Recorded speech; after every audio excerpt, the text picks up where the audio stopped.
Eu tinha 63 anos quando ouvi minha nora dizer que a casa ficaria melhor sem o cheiro de velha. Estava na varanda com um copo de suco de maracujá na mão, quando as palavras dela atravessaram a janela entreaberta do quarto, como uma faca. Marcelo, eu não aguento mais. Essa casa ficaria muito melhor sem o cheiro de velha.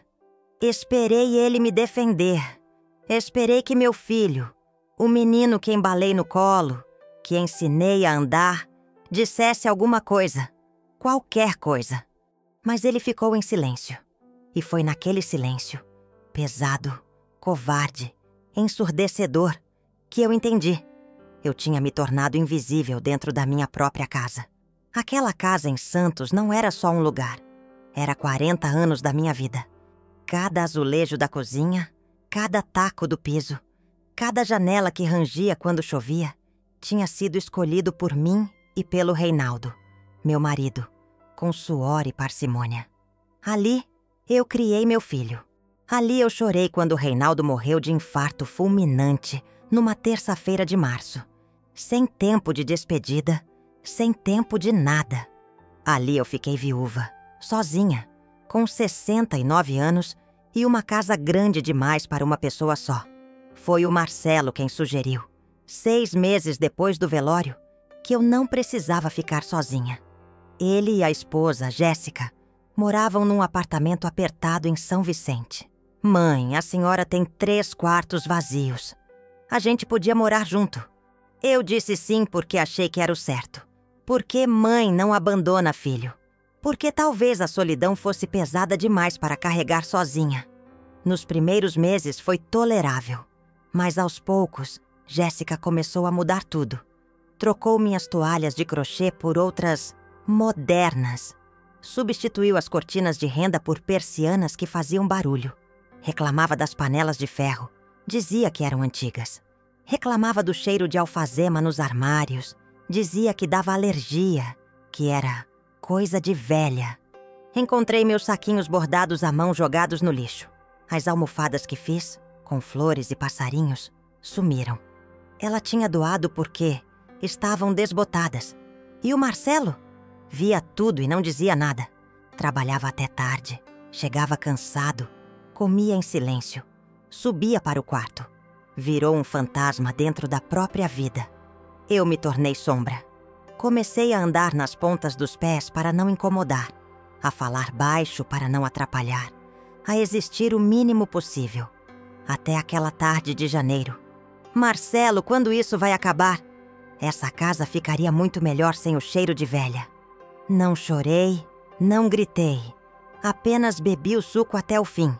Entrei para o meu quarto e fiquei a noite inteira olhando o teto, repassando 40 anos de vida naquelas paredes. Pensei na Jéssica, na ingratidão, na frieza. Pensei no Marcelo, que não me defendeu. E pensei em mim, na mulher que eu tinha sido e na sombra em que tinha me transformado. Às 5 da manhã, levantei. Tomei banho, vesti minha roupa de sair, passei batom. Liguei para o seu Geraldo, corretor que conhecia da igreja, e marquei no cartório. Às 8, a escritura de venda estava assinada.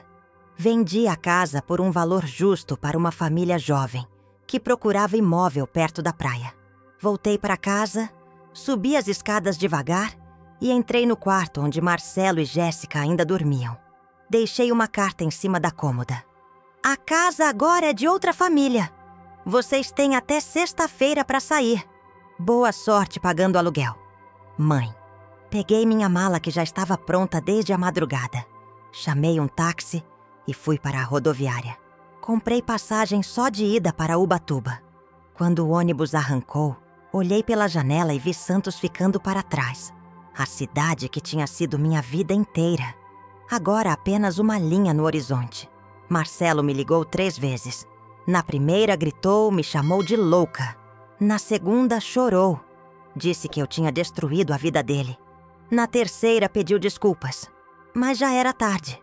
Enquanto ele e Jéssica enfrentavam a realidade de ter que alugar um apartamento pequeno, longe da praia, com aluguel caro e brigas constantes, eu acordava em Ubatuba com o barulho das ondas. Comecei a bordar para uma lojinha de roupas de praia.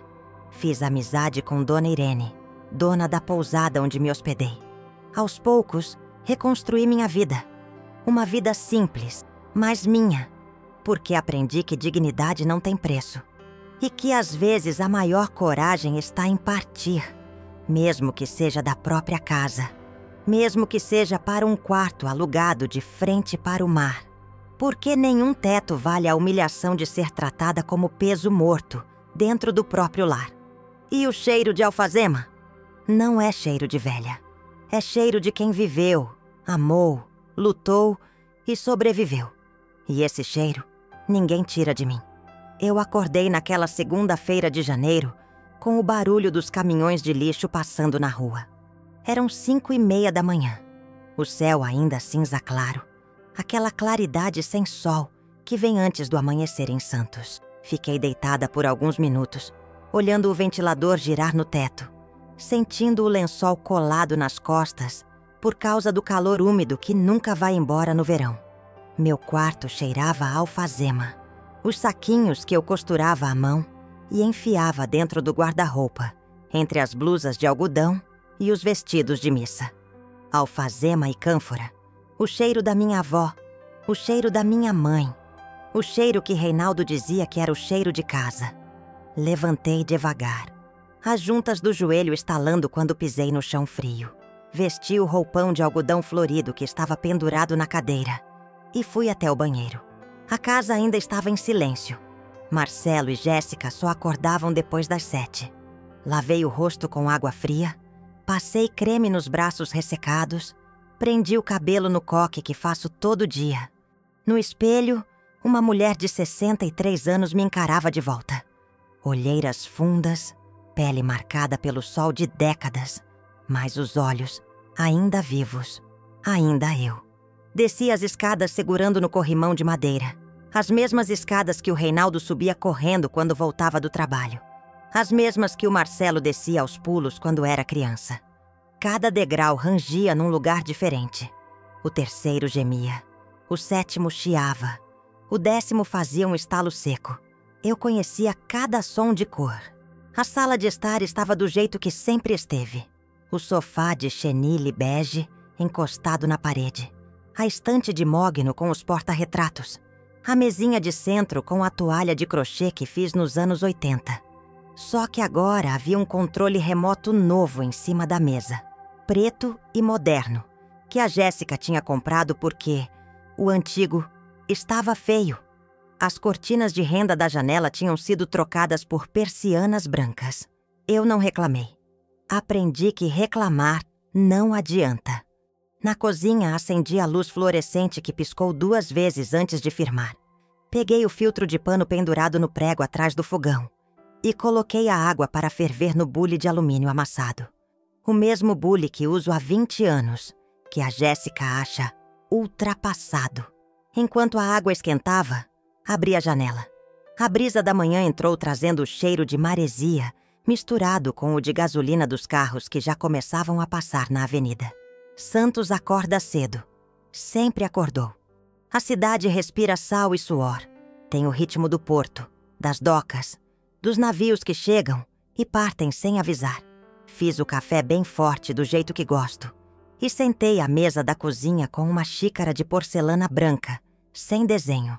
Essa pelo menos a Jéssica não tinha criticado. Peguei a Bíblia que deixo sempre ali, aberta no livro de Salmos. Li devagar, em voz baixa, apenas movendo os lábios. O Senhor é meu pastor. Nada me faltará. As palavras me acalmavam. Sempre acalmaram. Desde que era menina, indo na igreja com a minha avó, apertando a mão dela durante a missa, sentindo o cheiro de lavanda no lenço que ela guardava na manga do vestido. A fé era uma herança que eu carregava no peito, silenciosa, firme. Não precisava de coral, não precisava de show. Bastava a palavra, a oração, a certeza de que Deus estava ali, mesmo quando tudo parecia desmoronar. Ouvi passos no andar de cima. A Jéssica tinha acordado. Fechei a Bíblia, tomei o último gole de café e levantei para preparar o café da manhã deles. Cortei pão francês, passei manteiga, coloquei num prato, esquentei leite, separei a caixinha de cereal que a Jéssica comia todo dia. Aqueles flocos dourados que ela dizia serem saudáveis, mas que tinham gosto de papelão. Coloquei tudo na bandeja e deixei na mesa. Não ia servir na cama. Nunca servi. A Jéssica desceu primeiro, de pijama curto, o cabelo despenteado, mexendo no celular. Ela tinha 28 anos. Era magra, pintava as unhas de vermelho, usava maquiagem até para ficar em casa. Bonita no sentido comum da palavra. Mas a beleza dela era fria, como vidro. Passou por mim sem cumprimentar.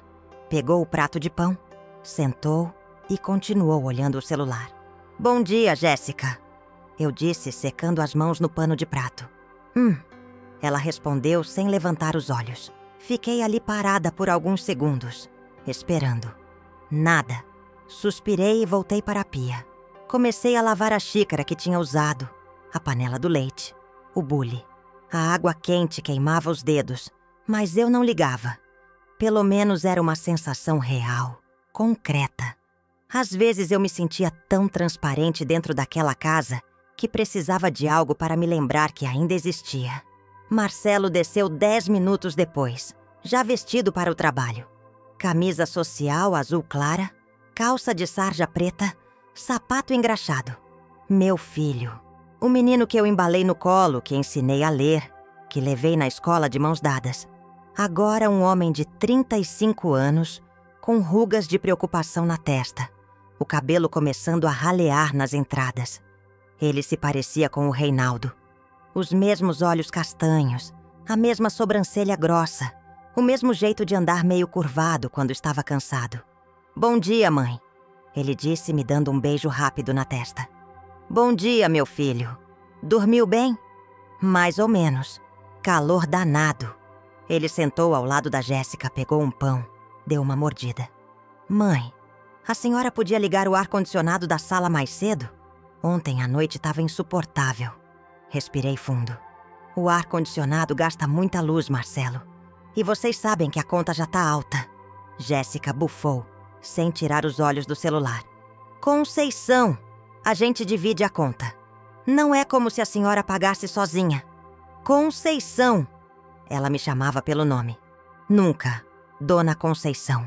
Nunca sogra. Muito menos qualquer termo de carinho. Apenas Conceição. Como se fôssemos colegas de trabalho, conhecidas de vista. "Eu sei, Jéssica, mas mesmo assim, a gente precisa economizar." Ela deu de ombros. "Se a senhora não quer gastar, não gasta. A gente se vira." Marcelo olhou para mim com aquele olhar cansado, quase pedindo desculpas sem palavras. Mas não disse nada. Nunca dizia. Apenas terminou o café, pegou a mochila e saiu para trabalhar. Jéssica ficou mais uns minutos, depois subiu para tomar banho. Eu fiquei sozinha na cozinha, ouvindo o barulho da água correndo no andar de cima, lavando a louça em silêncio. A rotina era sempre a mesma. Depois que eles saíam, Marcelo para o trabalho, Jéssica para a academia ou para encontrar as amigas. Eu ficava sozinha na casa. Varria o chão, passava pano, arrumava as camas, dobrava a roupa que eles deixavam espalhada, guardava sapatos, juntava copos e pratos esquecidos no quarto. Não porque me pediam, porque eu não conseguia ver bagunça sem arrumar. Era mais forte que eu. Às vezes, enquanto limpava, eu olhava os retratos na estante da sala. Tinha um do meu casamento. Eu e o Reinaldo na porta da igreja. Eu de vestido branco simples, ele de terno emprestado. Os dois sorrindo como se o mundo fosse nosso. Tinha outro do Marcelo bebê, gordinho, sem dente, rindo para a câmera. Tinha um de todos nós três na praia. O Marcelo com uns 10 anos, segurando um balde de areia. O Reinaldo com o braço em volta do meu ombro. Bons tempos. Tempos em que a casa era cheia de risada, de vida, de amor. Agora a casa era cheia de silêncio. Por volta das 10 da manhã, eu saía para fazer compras. Pegava a bolsa de tecido florido, colocava o boné para me proteger do sol e caminhava até o mercadinho do seu Joaquim. 3 quarteirões abaixo. Santos em janeiro é quente que nem brasa. O asfalto queima os pés através da sandália. O suor escorre pela nuca. O ar é pesado, úmido, grudento. Mas eu gostava de caminhar. Gostava de ver as pessoas na rua, os cachorros deitados na sombra, as crianças brincando na calçada, os vendedores de picolé empurrando o carrinho. O mercadinho do Seu Joaquim era um lugar pequeno, apertado, com prateleiras de madeira e cheiro de sabão em pó misturado com banana madura. Seu Joaquim tinha uns 70 anos. Era magro como um cabo de vassoura, usava óculos de lente grossa e conhecia todo mundo do bairro pelo nome. Dona Conceição. Ele me cumprimentou assim que entrei. Como vai a senhora? Bem, Seu Joaquim. Graças a Deus. E o senhor? Aqui na luta. Calor tá de matar, né? Ele limpou a testa com um pano. O que vai ser hoje? Vou levar 1 quilo de arroz, feijão, óleo, tomate, cebola e um pacote daquele biscoito de polvilho que o senhor vende. Ele foi pegando as coisas, colocando no balcão, anotando tudo no caderninho de capa dura. E o Marcelo, como tá? Trabalhando bastante. E a Nora? Eu hesitei. Também tá bem. Seu Joaquim me olhou por cima dos óculos, com aquele jeito de quem sabe que tem mais coisa por trás das palavras. Mas não perguntou. Apenas sorriu, colocou tudo na sacola e me entregou. Fica com Deus, Dona Conceição. Obrigada, Seu Joaquim. O senhor também. Voltei para casa andando devagar, carregando a sacola no braço. As ruas estavam cheias de gente. Mães com carrinhos de bebê, velhos sentados nos bancos da praça, adolescentes de bermuda e chinelo. Santos é assim. Uma cidade de gente simples, de trabalhador, de quem acorda cedo e volta tarde. Não é cartão postal como o Rio. Não é agitada como São Paulo. É uma cidade que respira no ritmo do mar, que vive entre o porto e a praia, entre o concreto e a areia. Quando cheguei em casa, eram quase 11. Guardei as compras, coloquei o feijão de molho, descasquei batatas para fazer à tarde. Depois sentei na varanda com um copo de água gelada e um pano de prato para bordar. A varanda era meu lugar preferido. Ficava na frente da casa, protegida por uma grade de ferro pintada de verde musgo, com 2 cadeiras de plástico branco e um vaso de samambaia pendurado no teto. Dali eu via a rua inteira, os carros passando, os vizinhos saindo, as crianças indo para a escola. Bordei por 1 hora. Rosas vermelhas num pano branco. As mãos se moviam sozinhas, a agulha entrando e saindo, o fio deslizando. Aprendi a bordar com a minha mãe, que aprendeu com a mãe dela. Era uma tradição, uma herança de mulher para mulher. Jéssica nunca se interessou. Disse uma vez que bordado era coisa de velha. Eu não respondi. Apenas guardei minha caixa de linhas e agulhas no meu quarto, onde ela não via. À tarde, a Jéssica voltou. Ouvi o barulho da chave na porta, os passos dela subindo direto para o quarto. Não desceu para almoçar. Nunca almoçava em casa.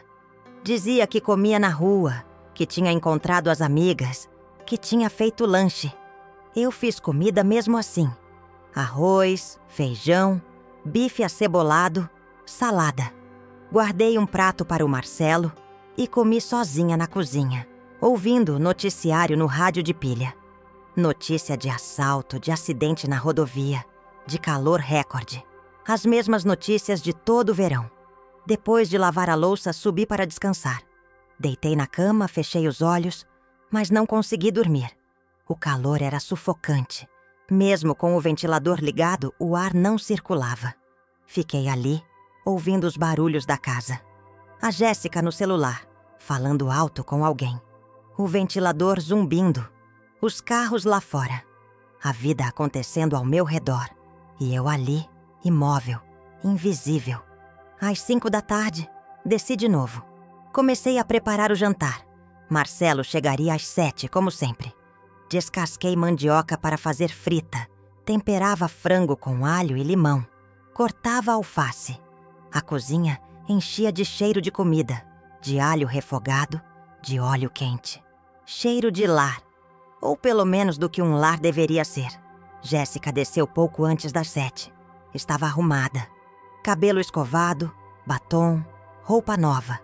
Pegou a bolsa na cadeira da sala. Conceição, eu vou sair. Não vou jantar aqui. Ah, tá bom. Vai encontrar as amigas? É. Vai voltar tarde? Ela revirou os olhos. Não sei. Talvez. Olhou para mim com impaciência. Por quê? A senhora é minha mãe agora? Engoli a resposta que subiu pela garganta. Respirei fundo. Não, Jéssica. Só perguntei. Ela saiu batendo a porta. Fiquei parada no meio da cozinha com a colher de pau na mão, sentindo o peito apertar. Não era raiva. Era uma tristeza mansa, pesada, que se instalava aos poucos e não saía mais. Marcelo chegou às 7h30. Entrou cansado, jogou a mochila no sofá, foi direto para o banheiro tomar banho. Quando desceu, eu já tinha colocado a comida na mesa. Ele sentou, começou a comer em silêncio.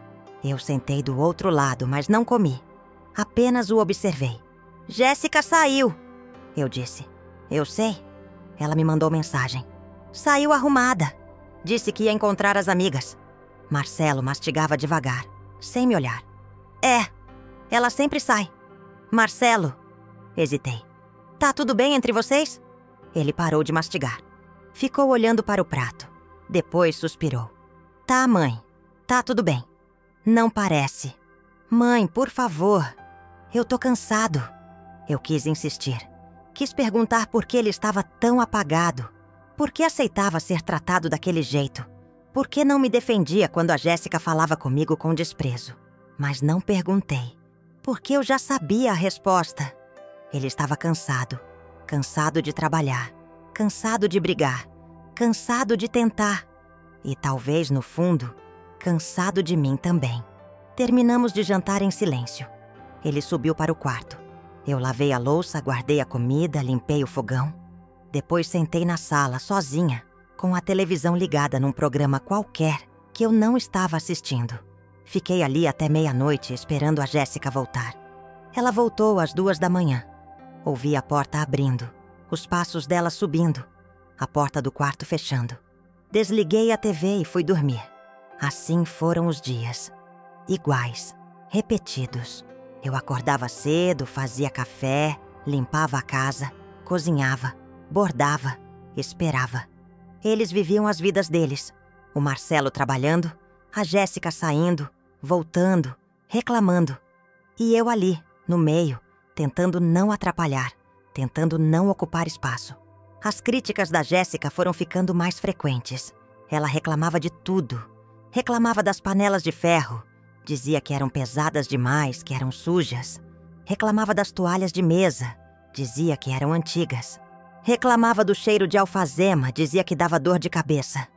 Um dia encontrei os saquinhos que eu tinha colocado no armário da sala jogados no lixo. Não disse nada. Apenas peguei de volta, lavei e guardei no meu quarto. Outra vez, ela trocou as almofadas do sofá. As que eu tinha feito, bordadas à mão, com flores e passarinhos, sumiram. No lugar, almofadas lisas, cinzas, sem vida. Perguntei onde estavam as minhas. Ela disse que tinha doado, que estavam velhas, desbotadas. Senti vontade de chorar, mas não chorei. Apenas assenti e saí da sala. Marcelo via tudo e não dizia nada. Ele era espectador da própria vida. Chegava em casa, comia, dormia, acordava e saía de novo. Nas raras vezes em que eu tentava conversar com ele, perguntar sobre o trabalho, sobre os planos, sobre qualquer coisa, ele respondia com monossílabos. Tá bom, não sei. Depois a gente vê. Eu desisti de tentar. A casa que tinha sido minha, que eu tinha construído tijolo por tijolo ao lado do Reinaldo, deixou de ser minha. Virou um lugar onde eu era tolerada, não acolhida. Um lugar onde eu caminhava nas pontas dos pés para não incomodar. Onde eu falava baixo para não atrapalhar. Onde eu me tornei sombra. Comecei a sair mais. Ia para a igreja todas as manhãs, na missa das 6. A igreja de São Benedito ficava a 5 quarteirões de casa. Uma construção simples, de paredes brancas e teto alto, com bancos de madeira escura e um crucifixo grande atrás do altar. Eu sentava sempre no mesmo lugar, terceiro banco à esquerda, perto da imagem de Nossa Senhora. Rezava o terço, ouvia a homilia do padre, comungava. Aquela hora era minha. Ali, diante de Deus, eu não era invisível. Ali, eu ainda existia. Padre Augusto era um homem de uns 50 anos, cabelo grisalho, óculos redondos, voz mansa. Depois da missa, ele ficava na porta cumprimentando os fiéis. Um dia ele me parou. "Dona Conceição, a senhora tem vindo todos os dias." "É, padre. Gosto de começar o dia aqui." Ele sorriu. "Isso é bom. Mas me diga uma coisa. Está tudo bem com a senhora?" Eu olhei para ele, surpresa. "Por que pergunta, padre?" "Porque eu vejo tristeza nos seus olhos." Respirei fundo. Ninguém tinha notado. Ninguém tinha perguntado. E de repente ali, na porta da igreja, com o sol da manhã batendo no rosto, as lágrimas vieram. Eu não quis chorar, mas chorei. Padre Augusto me levou até um banco na praça, em frente à igreja. Sentou ao meu lado, esperou. "Desculpa, padre," eu disse, enxugando o rosto com as costas da mão. "Eu não queria." "Não precisa se desculpar, minha filha. Às vezes a gente precisa chorar. Faz bem para a alma." Eu contei. Contei sobre a Jéssica, sobre o Marcelo, sobre a casa que não era mais minha, sobre a solidão que morava dentro de mim. Ele ouviu tudo, em silêncio, apenas assentindo de vez em quando. Quando terminei, ele suspirou. "Dona Conceição, a senhora já pensou que talvez seja a hora de olhar para si mesma? De pensar no que a senhora quer, no que faz a senhora feliz?" "Padre, eu sou mãe." "Mãe não pensa nela. Pensa nos filhos. Mãe também é gente, Dona Conceição. Também merece respeito. Também merece paz." Eu não soube o que responder. Fiquei ali, olhando as crianças brincando na pracinha, os pombos ciscando no chão, a vida acontecendo ao redor. "O que a senhora acha que Deus quer para a senhora?" Ele perguntou. "Não sei, padre. Eu acho que ele quer que a senhora seja feliz. E felicidade não é martírio, minha filha. Não é se anular para agradar os outros. É ter paz, é ter dignidade." Voltei para casa naquele dia pensando nas palavras dele. Dignidade. Será que eu ainda tinha? Ou tinha entregado junto com as toalhas bordadas, com os saquinhos de alfazema, com os sorrisos que fingi quando me chamaram de velha? E então veio aquela tarde de janeiro. Era uma terça-feira. Lembro porque, às terças eu sempre fazia bolo de fubá, aquele da receita da minha mãe, com erva doce e queijo ralado. O calor estava insuportável, 38 graus segundo o rádio, umidade que grudava na pele como cola. Nem o ventilador dava conta. Eu tinha passado a manhã inteira tentando limpar a casa, mas o corpo não obedecia. As pernas pesavam, a cabeça doía. O suor descia pelas costas mesmo quando eu ficava parada. Depois do almoço, subi para descansar. Deitei na cama com o ventilador apontado para mim, mas o sono não veio. Fiquei ali, olhando o teto, pensando em nada e em tudo ao mesmo tempo. Nas palavras do Padre Augusto, na expressão cansada do Marcelo, na forma como a Jéssica me olhava. Ou melhor, como não me olhava. Como se eu fosse parte da mobília. Algo que estava ali, mas não importava. Por volta das 3 da tarde, desci para tomar água. A casa estava em silêncio. Marcelo no trabalho, como sempre. Jéssica tinha saído de manhã, não sei para onde. E não tinha voltado. Peguei um copo, enchi de água gelada da geladeira, bebi devagar. Depois fui até a varanda. Sentei na cadeira de plástico. Encostei a cabeça na parede e fechei os olhos, tentando pegar algum vento que insistia em não vir. Foi então que ouvi vozes. Abri os olhos. Marcelo e Jéssica estavam entrando em casa. Estranhei. Marcelo nunca voltava naquele horário. Ouvi a porta se fechando. Os passos dele subindo as escadas. Depois, vozes abafadas vindo do quarto. Não consegui entender o que diziam. Fiquei ali, quieta, apenas escutando no murmúrio indistinto. Até que a voz da Jéssica ficou mais alta. Eu não queria ouvir. Juro que não queria.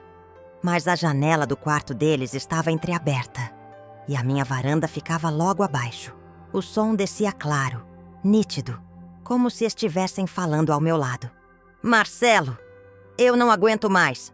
A voz dela era irritada, impaciente. Eu não aguento essa casa. Eu não aguento essa vida. Jéssica, pelo amor de Deus, não começa. A voz dele cansada, derrotada. Não começa? Marcelo, a gente vive numa casa que não é nossa, dividindo espaço com a sua mãe. Sem privacidade, sem nada. A casa é grande, Jéssica. Tem espaço para todo mundo. Espaço? Ela deu uma risada seca. Tudo aqui é dela. Tudo. As panelas, as toalhas, os móveis. Tudo cheira a velho. Tudo é antigo. Eu não tenho espaço para nada que é meu. O peito apertou. Continuei imóvel, as mãos fechadas no colo. Jéssica, a minha mãe mora aqui há 40 anos. Ela construiu essa casa com o meu pai. Você não pode pedir para ela simplesmente. Simplesmente o quê? Sumir? Ela cortou. Porque é isso que eu queria, Marcelo. Eu queria que ela sumisse. Ou pelo menos que ficasse quieta no canto dela sem atrapalhar. Senti algo se romper dentro de mim. Uma corda que estava esticada há meses, talvez anos, finalmente arrebentou. Jéssica, você tá sendo injusta. Injusta? Eu? A voz dela subiu de tom. Marcelo, ela fica circulando pela casa o dia inteiro, mexendo nas minhas coisas, limpando o que eu não pedi para limpar, cozinhando aquela comida pesada que ninguém pediu. E aquele cheiro de alfazema, de naftalina, de velha. Eu não aguento mais. Silêncio. Eu segurei o ar nos pulmões, esperando que Marcelo falasse, que me defendesse, que dissesse que aquilo era um absurdo, que aquela era minha casa, que eu tinha direito de estar ali, que eu não era um peso, que eu não era descartável. Mas ele não disse nada. Marcelo! Jéssica insistiu. Você não vai falar nada? O que você quer que eu fale, Jéssica? Eu quero que você faça alguma coisa. Eu quero sair daqui. Eu quero um lugar nosso, sem sua mãe no meio. E como? Com que dinheiro? A gente mal consegue pagar as contas. Porque a gente fica aqui de graça. Se a gente morasse num lugar nosso, eu trabalharia. A gente se organizaria. Você não quer trabalhar, Jéssica. Você quer passear, você quer sair, você quer gastar. E o que tem de errado nisso? Eu tenho 28 anos, Marcelo. Eu não casei para ficar presa nessa casa, cuidando da sua mãe velha. Velha. A palavra caiu sobre mim como uma pedra. Jéssica, para! A voz dele estava quebrada agora. Por favor, para. Para o quê? De falar a verdade? Ela gritou. Essa casa ficaria muito melhor sem o cheiro de velha. Muito melhor. A gente podia reformar, mudar as coisas, fazer do nosso jeito. Mas não, tem que ser tudo do jeito dela. Porque é a casa dela. Porque ela é a rainha aqui. E a gente é só uns coitados que moram de favor. Eu levantei da cadeira. As pernas tremiam, mas me mantive de pé.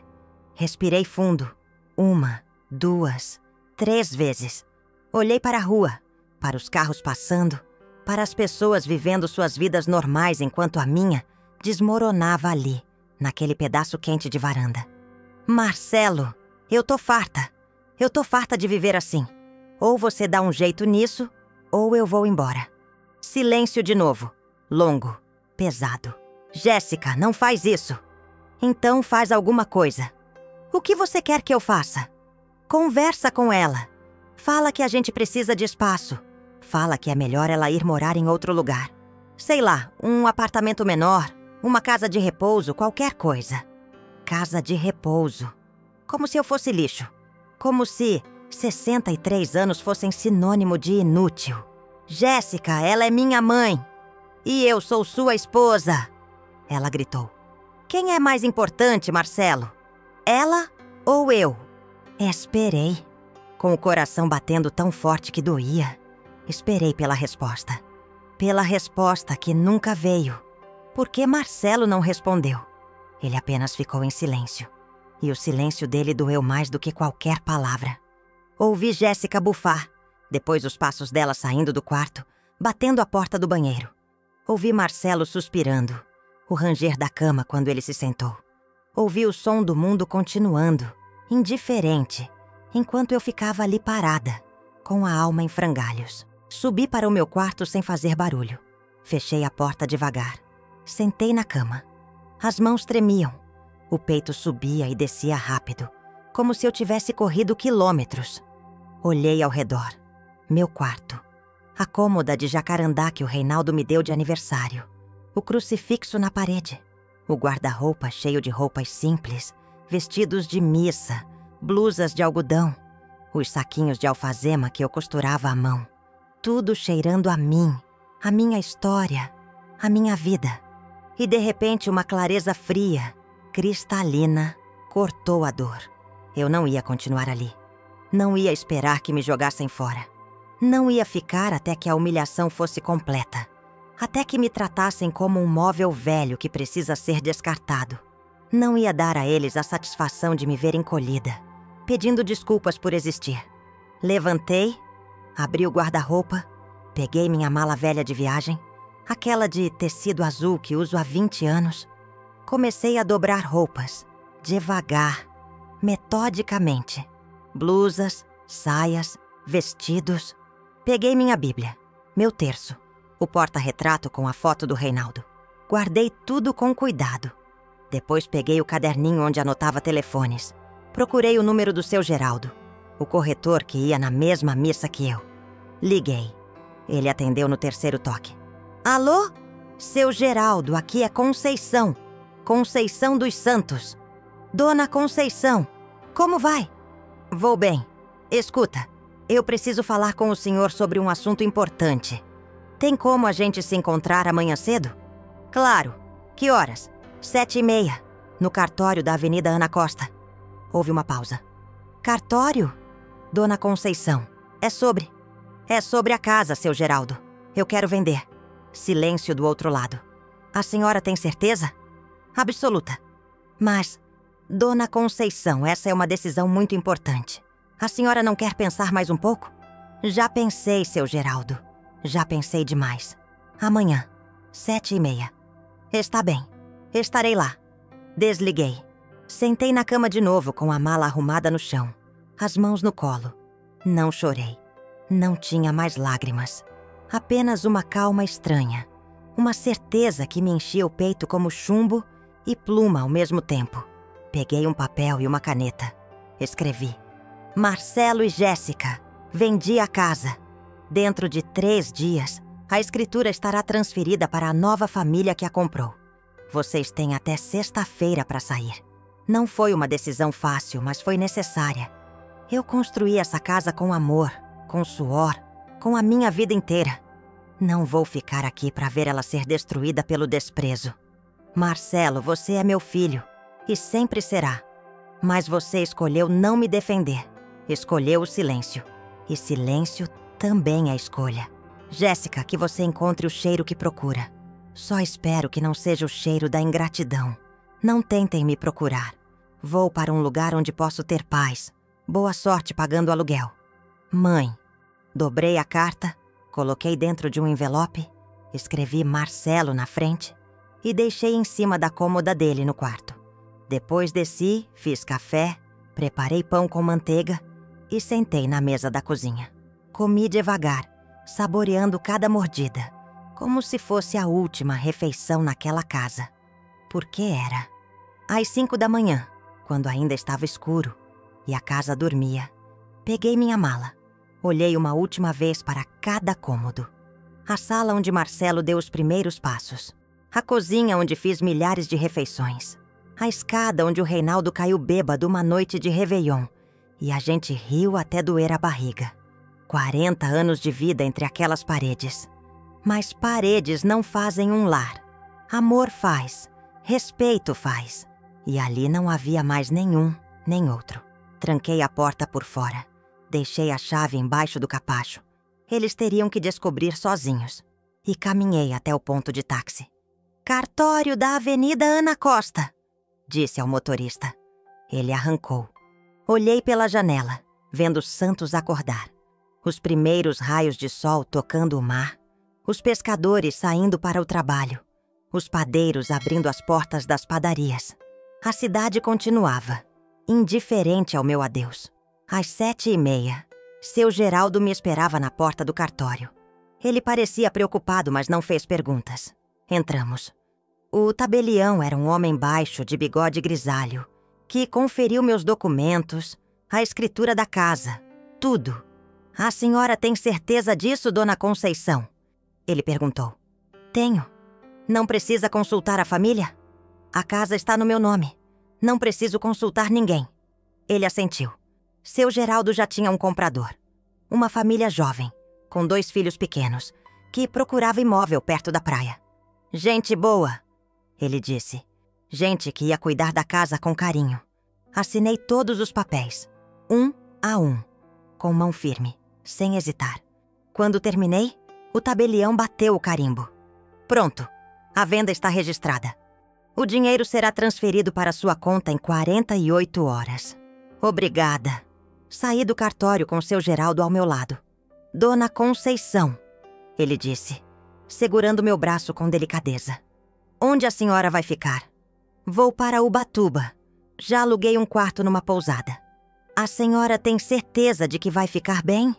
Olhei para ele, para aquele homem que mal me conhecia, mas que tinha mais preocupação nos olhos do que meu próprio filho. "Vou ficar, seu Geraldo. Pela primeira vez em muito tempo, eu vou ficar bem." Ele sorriu, apertou minha mão. "Que Deus abençoe a senhora. E o senhor também." Caminhei até a rodoviária. Comprei uma passagem só de ida para Ubatuba. O ônibus sairia em 1 hora. Sentei num banco, com a mala ao lado, e esperei. Liguei o celular. Tinha desligado desde a noite anterior. 6 chamadas perdidas do Marcelo. 3 mensagens. Não li. Bloqueei o número. Desliguei o celular de novo. Às 9 horas, o ônibus chegou. Subi, achei meu lugar na janela. Acomodei a mala no bagageiro. Sentei. O ônibus arrancou. E enquanto Santos ia ficando para trás, as ruas que conheci a vida inteira, a casa que foi minha, o filho que criei, senti algo que não sentia há anos. Liberdade. Não a liberdade eufórica de quem ganha na loteria, mas a liberdade silenciosa, mansa, de quem finalmente se liberta da prisão de ser invisível, de ser peso, de ser tolerada. Encostei a cabeça na janela e, pela primeira vez em meses, sorri. Cheguei em Ubatuba ao meio-dia. O sol estava alto, o calor abafado, mas o ar cheirava diferente. Cheirava a mar aberto, a sal, a recomeço. Peguei um táxi até a pousada da Irene, na Praia da Enseada. Tinha visto o anúncio no jornal semanas atrás e liguei de madrugada, antes de sair de casa.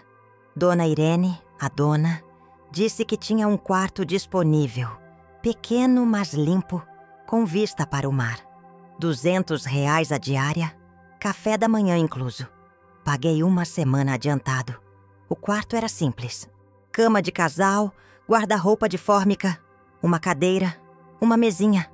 Mas tinha uma janela enorme que dava direto para a praia. Abri a janela. O som das ondas entrou como uma canção. O vento mexeu nos cortinas de algodão branco. Sentei na cama e respirei fundo. Pela primeira vez em 3 anos, eu estava sozinha. De verdade. Sozinha, mas não solitária.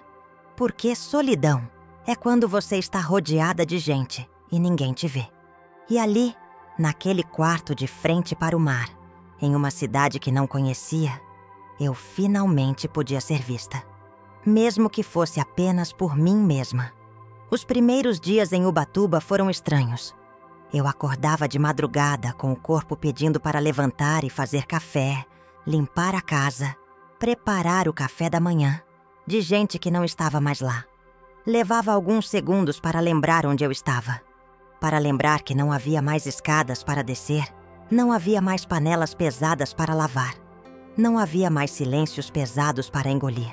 Acordava, olhava pela janela e via o mar, sempre o mar. Azul escuro de manhã cedo, dourado quando o sol nascia, prateado ao meio-dia. E o som, aquele som constante, ritmado, das ondas quebrando na areia. Era como uma respiração, como se a própria terra estivesse viva, inspirando e expirando, me lembrando que eu também podia. No segundo dia, desci para tomar café na varanda da pousada. Dona Irene estava lá, uma senhora de cabelos brancos presos num coque baixo, avental florido, sorriso largo. Ela colocou na mesa pão caseiro, manteiga, geleia de goiaba, café quentinho no bule de alumínio. "Bom dia, Dona Conceição", ela disse, sentando na cadeira ao lado. "Dormiu bem?" "Dormi, obrigada." "Primeira vez em Ubatuba?" "Não. Já vim algumas vezes quando era mais nova, mas faz muito tempo." Ela serviu café para as duas, devagar, sem pressa. "E o que trouxe a senhora até aqui agora?" Hesitei. Não sabia bem o que responder. "O que trouxe? A humilhação? A mágoa? A coragem? A necessidade de respirar sem sentir que estava atrapalhando?" "Precisava de um tempo para mim", eu disse finalmente. Dona Irene assentiu, como se entendesse tudo sem que eu precisasse explicar. "Às vezes a gente precisa mesmo. A vida pesa, né? Chega uma hora que a gente tem que parar e respirar, senão sufoca." Ela tinha razão. Eu tinha passado 3 anos sufocando. Talvez mais. Talvez desde que o Reinaldo morreu e eu deixei de ser esposa para ser só mãe, só sogra, só velha. "A senhora tem filhos, Dona Irene?" "Tenho. 2. Uma mora em São Paulo, outro em Campinas. Vem me visitar de vez em quando, mas cada um tem sua vida. E eu tenho a minha." "Não sente falta?" Ela deu de ombros. "Sinto. Mas saudade é parte da vida, Dona Conceição. A gente sente saudade porque amou. E amar não é prender, é deixar ir. Eu criei meus filhos, dei o que pude. Agora eles têm que viver. E eu também." Fiquei olhando para ela.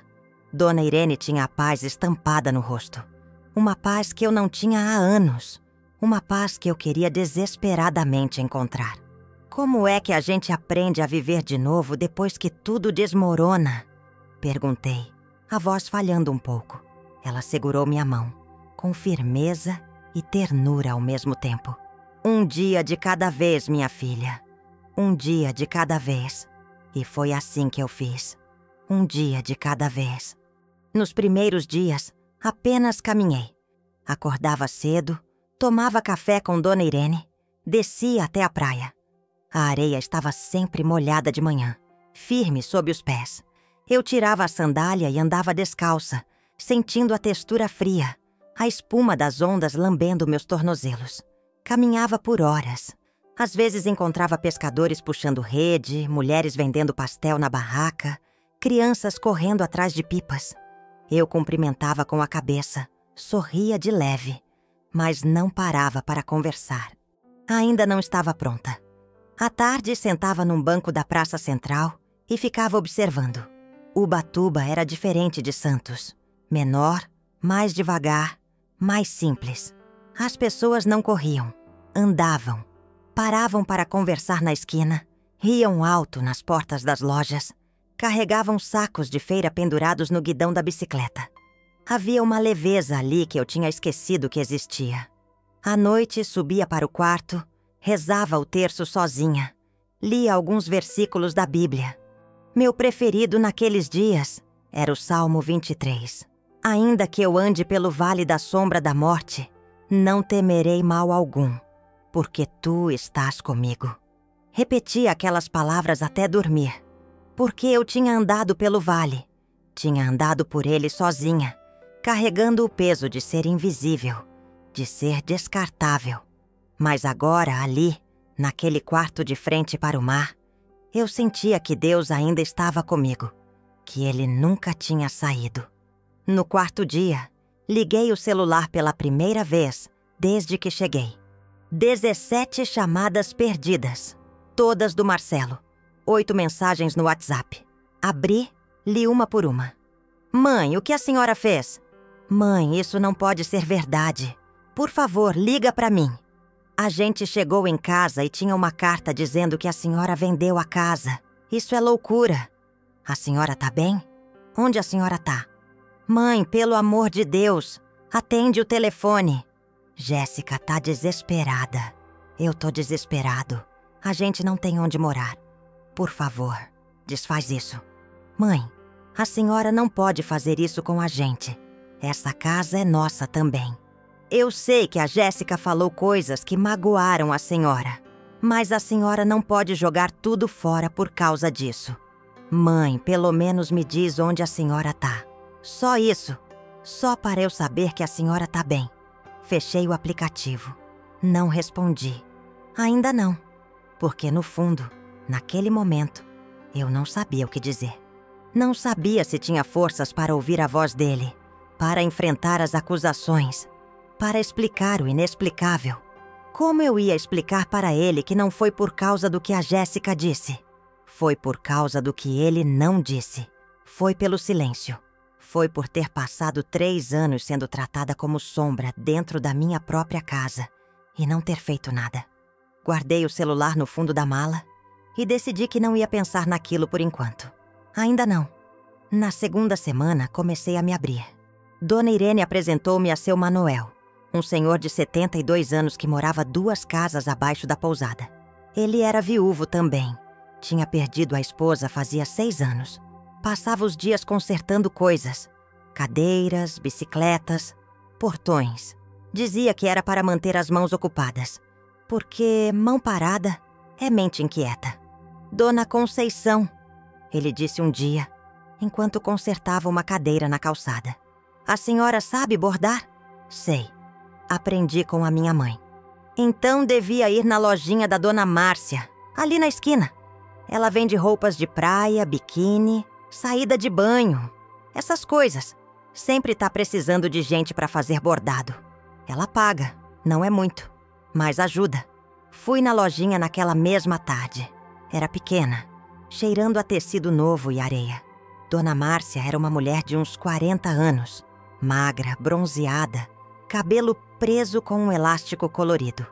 A senhora borda? Ela perguntou sem rodeios. Bordo. Borda bem ou borda mais ou menos? Bordo bem. Ela sorriu. Gosto de mulher que sabe o que faz. Pegou uma saída de banho branca, de algodão leve. Consegue fazer um bordado de flores aqui na barra? Suave, delicado, coisa de praia? Peguei o tecido, passei a mão, senti a textura. Consigo. Quando consegue entregar? 3 dias. Perfeito. Te pago R$50 pela peça. Não era muito, mas era alguma coisa. E mais do que o dinheiro, era a sensação de ser útil, de ter um propósito, de não ser descartável. Levei a saída de banho para casa. Comprei linhas coloridas na papelaria, sentei na varanda da pousada e comecei a bordar. Flores pequenas, delicadas, em tons de rosa, amarelo e azul. As mãos se moviam sozinhas, com memória própria. A agulha entrando e saindo, o fio deslizando, as flores nascendo no tecido como se sempre tivessem estado ali, apenas esperando para aparecer. Dona Irene sentou ao meu lado, tricotando uma manta. Que coisa linda, ela disse, olhando o bordado. Obrigada. A senhora tem um dom, Dona Conceição. Não é dom, é prática. Bordo desde os 12 anos. Não, minha filha. Dom não é só talento, é amor. E a senhora borda com amor. Fiquei olhando para o bordado. Será que eu bordava com amor? Ou apenas por hábito? Por necessidade? Por não saber fazer outra coisa? Mas enquanto a agulha subia e descia, percebi que talvez fosse as 3 coisas ao mesmo tempo. E talvez não houvesse problema nisso. Entreguei a saída de banho 3 dias depois. Dona Márcia ficou encantada. Ficou lindo demais. Aceita mais encomendas? Aceito. Então leva essas 4. Se conseguir entregar até o final da semana, te pago 200. Peguei as peças, voltei para a pousada. Bordei todas em 5 dias. Cada uma com um desenho diferente. Flores, conchas, estrelas do mar. ondas. Quando entreguei, Dona Márcia me abraçou. Você é uma bênção, Conceição. Uma bênção mesmo. Ninguém tinha me chamado de bênção havia muito tempo. As semanas foram passando. Eu continuei bordando, caminhando, conversando com Dona Irene e seu Manuel. Aos poucos fui fazendo parte daquele lugar. As pessoas me cumprimentavam na rua, sabiam meu nome, perguntavam como eu estava. E eu respondia com sinceridade. Estava bem. Estava realmente bem. Mas claro que a dor não tinha ido embora completamente. Ela ainda estava ali, latejando baixinho no fundo do peito. A saudade do Marcelo criança. A saudade da casa que construí. A saudade de quando eu ainda acreditava que família era para sempre. Um mês depois de chegar em Ubatuba, liguei o celular de novo. Mais mensagens. Dessa vez, mais calmas, menos desesperadas. Mãe, a gente conseguiu alugar um apartamento. É pequeno, mas dá. A Jéssica ainda tá chateada, mas enfim. Mãe, eu só queria que a senhora soubesse que eu sinto muito. Sinto muito por tudo. Por não ter te defendido. Por ter deixado as coisas chegarem onde chegaram. Eu sei que a senhora não vai voltar. Eu entendo. Mas eu queria pelo menos saber se a senhora tá bem. Se precisa de alguma coisa. Eu te amo, mãe. Mesmo que tudo tenha desandado, eu te amo. Fiquei olhando para aquela última mensagem por muito tempo. Eu te amo. 3 palavras que ele não dizia havia anos. 3 palavras que eu precisava ouvir, mas que agora não faziam mais diferença. Porque amor sem respeito é vazio. Amor sem atitude é palavra jogada ao vento. Digitei uma resposta. Apaguei. Digitei de novo. Apaguei. Até que finalmente escrevi. Marcelo, eu também te amo. Sempre vou amar. Mas eu precisava fazer isso. Precisava escolher a mim mesma pela primeira vez na vida. Não foi por raiva. Foi por sobrevivência. Estou bem. Estou em paz. Cuida-te. E aprende a cuidar da tua esposa sem se perder no processo. Um dia a gente conversa. Mas ainda não. Mãe, enviei. Desliguei o celular. Senti o peito apertar, mas também senti uma leveza. Como se tivesse finalmente conseguido dizer o que precisava ser dito. 2 meses depois, Dona Irene me chamou para tomar café numa manhã de sábado. A varanda estava cheia de sol, tinha bolo de fubá quentinho na mesa, café passado na hora. Conceição, ela disse, enquanto cortava uma fatia de bolo. Tô precisando de ajuda aqui na pousada.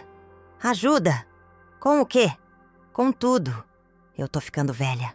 As pernas não aguentam mais subir escada o dia inteiro, limpar quarto, fazer comida para os hóspedes. Tava pensando em contratar alguém, mas aí pensei em você. Em mim? É. Você fica aqui e não paga hospedagem. Me ajuda com a pousada. E eu te pago um salário. Não é muito, mas dá para você viver tranquila. E a gente se faz companhia. Que acha? Olhei para ela. Para aquela mulher que me acolheu sem me conhecer, que me ouviu sem me julgar, que me deu espaço para respirar quando eu mais precisei. Eu acho que aceito, respondi com um sorriso. E foi assim que minha vida recomeçou de verdade. Passei a cuidar da pousada da Irene como se fosse minha. Acordava cedo, preparava o café da manhã, limpava os quartos, trocava as roupas de cama. À tarde, bordava encomendas da Dona Márcia ou sentava na varanda conversando com os hóspedes. À noite, jantava com Dona Irene.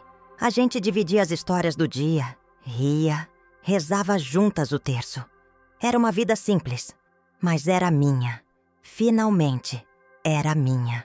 6 meses depois de chegar em Ubatuba, eu estava na praia quando vi um casal jovem com 2 crianças pequenas brincando na areia. O menino devia ter uns 5 anos, a menina uns 3. Eles corriam, riam, faziam castelos de areia que a onda derrubava e recomeçavam de novo sem reclamar. A mãe estava sentada na toalha, sorrindo. O pai estava no mar com eles, segurando a mão da menina para ela não ter medo das ondas. Fiquei olhando. E pela primeira vez em muito tempo, olhar para uma família não doeu. Não senti inveja, não senti amargura. Apenas senti gratidão por ter tido isso um dia, por ter criado o Marcelo, por ter amado o Reinaldo, por ter vivido 40 anos numa casa que foi lar de verdade e por ter tido coragem de sair quando deixou de ser. Porque lar não é lugar. Lar é onde você se sente vista, respeitada, amada. E às vezes, para encontrar esse lugar, a gente precisa ter coragem de deixar o lugar que conhece. 1 ano depois, numa manhã de domingo, eu estava organizando as flores na varanda da pousada quando um carro parou na frente. Olhei distraída, achando que era algum hóspede novo. Mas quando a porta abriu, meu coração parou. Marcelo. Ele saiu do carro devagar, como se tivesse medo. Estava mais magro, com mais cabelos brancos nas têmporas, olheiras fundas. Mas era ele, meu filho.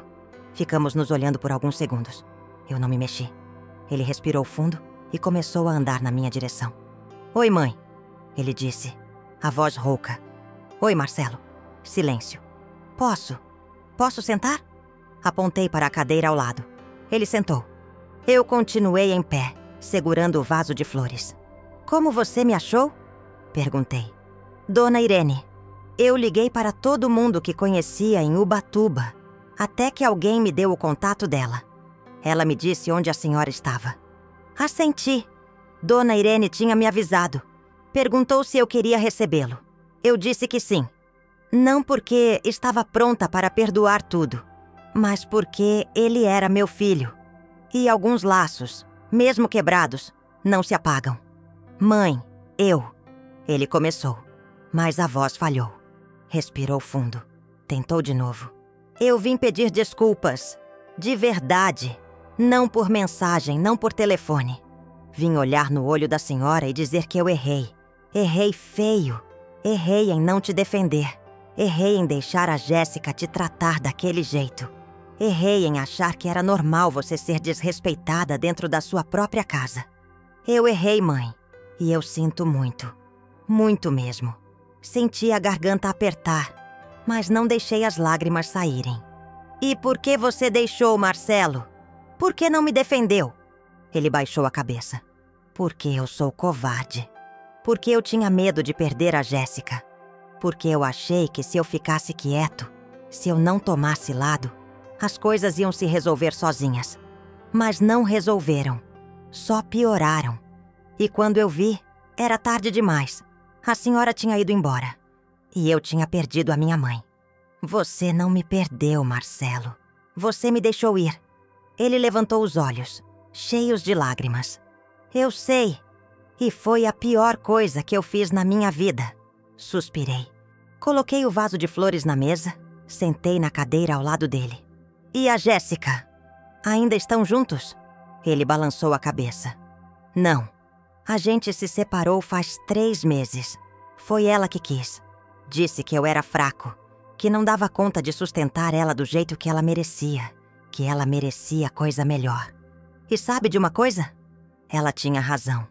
Não sobre eu ser fraco, mas sobre ela merecer alguém melhor. Alguém que bancasse os caprichos dela, que vivesse para agradá-la. Eu não sou esse cara. E demorei tempo demais para perceber isso. Sinto muito, Marcelo. Eu não sinto. Foi libertador. Pela primeira vez eu entendi o que a senhora deve ter sentido quando saiu daquela casa. A sensação de finalmente poder respirar. Ficamos em silêncio por alguns minutos, apenas olhando o mar, ouvindo as ondas, sentindo o vento. "Mãe", ele disse finalmente, "eu não vim aqui pedir para a senhora voltar. Eu sei que isso não vai acontecer. E tá tudo bem. A senhora merece essa paz. Essa vida que a senhora construiu aqui. Eu só vim dizer que eu sinto muito. E que eu te amo. E que se um dia a senhora quiser me perdoar, eu vou estar aqui, esperando." Olhei para ele. Para aquele homem que foi o bebê que embalei, o menino que ensinei a andar, o adolescente que me abraçou quando o pai morreu. Ele tinha errado. Tinha me magoado de um jeito que eu nunca imaginei que alguém podia magoar. Mas ele também estava tentando. Estava aprendendo. E talvez fosse isso que importava. "Eu já te perdoei, Marcelo", eu disse suavemente.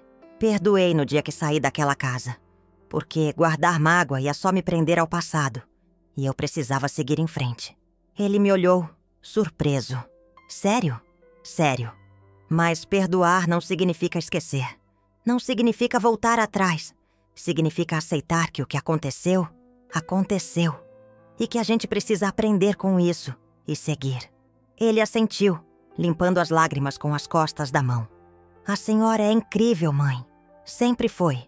E eu demorei tempo demais para ver isso. Sorri. Eu não sou incrível, meu filho. Eu só aprendi que a gente não pode viver para agradar os outros. Que a gente precisa escolher a si mesmo de vez em quando. Mesmo que doa. Ficamos ali até o sol começar a baixar. Conversamos sobre tudo. Sobre a vida dele, sobre o trabalho, sobre os planos, sobre a minha vida ali, sobre Dona Irene, sobre os bordados. E pela primeira vez em anos, conversamos de verdade. Sem peso, sem mágoa, sem silêncios constrangedores. Quando ele foi embora, me deu um abraço longo, apertado. "Vou vir te visitar mais vezes", ele disse. "Quando quiser, as portas estão abertas." Ele entrou no carro, acenou e partiu. Fiquei ali, na varanda, vendo o carro desaparecer na curva da estrada. Dona Irene apareceu ao meu lado. "Tá tudo bem, filha?" "Tá, Dona Irene. Tá tudo bem." E pela primeira vez, era verdade. Hoje, 2 anos depois de chegar em Ubatuba, acordo com o som das ondas. Tomo café com Dona Irene. A gente conversa sobre os hóspedes, sobre as contas da pousada, sobre a vida. Depois vou para a praia. Caminho descalça na areia. Sinto o sol no rosto. À tarde, bordo encomendas. Leio na varanda. Converso com seu Manuel. À noite, rezo o terço. Agradeço a Deus pela coragem que Ele me deu de recomeçar. Tenho uma vida simples. Não tenho casa própria. Não tenho carro. Não tenho luxo. Mas tenho paz. Tenho dignidade. Tenho respeito.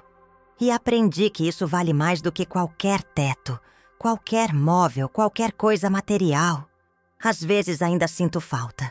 Falta do Reinaldo, da casa que construímos, do Marcelo criança. Mas aprendi que saudade faz parte. E que sentir saudade não significa querer voltar. Significa apenas que amei, que vivi, que fui feliz um dia. E agora estou sendo feliz de novo. De um jeito diferente, mas não menos verdadeiro. Porque felicidade não é ter tudo. É ter o suficiente. É acordar em paz. É olhar no espelho e reconhecer a pessoa que está ali. É não precisar se anular para caber na vida de ninguém. Ontem, enquanto bordava uma saída de banho com flores azuis, Dona Irene me perguntou: "Conceição, você se arrepende?" "De quê?" "De ter vendido a casa, de ter vindo embora, de ter recomeçado tudo do zero." Olhei para ela, para aquela mulher que se tornou minha amiga, minha irmã, minha família. "Não, Dona Irene, eu não me arrependo. Porque se eu não tivesse feito isso, eu teria morrido aos poucos. E prefiro viver com pouco do que morrer tendo muito." Ela sorriu, pegou minha mão. "Você é corajosa, menina." "Não sou corajosa. Só fiz o que precisava ser feito." Coragem é exatamente isso. Fazer o que precisa ser feito mesmo quando é difícil. Talvez ela tivesse razão. Hoje, enquanto escrevo essas palavras na minha cabeça, porque é assim que organizo minha vida, repassando os dias como quem conta a história, olho pela janela do meu quarto e vejo o mar. Sempre o mar. Eterno, incansável, recomeçando a cada onda que quebra e volta. E percebo que sou como o mar. Quebrei, voltei, recomecei e continuo aqui, viva, inteira, livre, porque aprendi que o cheiro de alfazema não é cheiro de velha. É cheiro de história, de memória, de quem viveu, amou e sobreviveu. E esse cheiro ninguém tira de mim. Nunca mais. Ouvi minha nora reclamando para o meu filho que a casa ficaria melhor sem o cheiro de velha. E apenas me calei. No outro dia cedo, assinei a venda e vi os dois saindo com malas, sem saber que eu já tinha comprado passagem só de ida para o litoral.